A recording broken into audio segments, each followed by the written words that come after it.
Nikki Haley announces 2024 presidential bid, challenging Trump for GOP nomination. Former UN Ambassador and Governor of South Carolina, Nikki Haley, has officially announced her bid for the 2024 U.S. presidential election, becoming the first major rival to challenge Donald Trump for the GOP nomination. Despite previously vowing not to run against Trump in 2024, Haley is now seeking to become the first woman and first Asian American to lead the Republican ticket. The announcement comes as other potential Republican candidates, including Florida Governor Ron DeSantis, are also considering joining the race. College campus shooting sparks panic and lockdown in Michigan.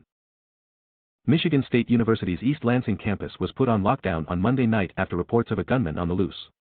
Students and staff were forced to hide in buildings for 3 hours as police searched for the suspect, who was later arrested. Those on campus during the lockdown described feeling scared and anxious as they waited for news. Several businesses in the area also heeded shelter-in-place orders during the manhunt. Indian authorities raid BBC offices after broadcast of Modi documentary.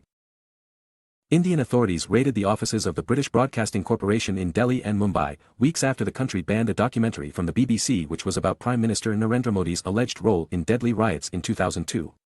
The two-part documentary, India: The Modi Question, criticized Modi and his ruling party's role during the riots between majority Hindus and minority Muslims, which left over 1,000 people dead. While Modi denies the allegations, victims still awaiting justice.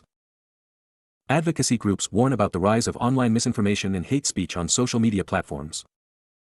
YouTube faces criticism for not doing enough to combat misinformation on its platform, as most of the videos flagged by Media Matters did not break the platform's rules, said Nicole Bell, a spokeswoman for the company.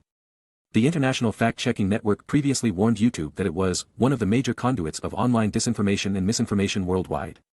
The consequences of easing up on fighting misinformation were seen on Twitter with a surge in anti-Semitic content. NATO ministers meet to boost ammunition supplies to Ukraine as Russia advances.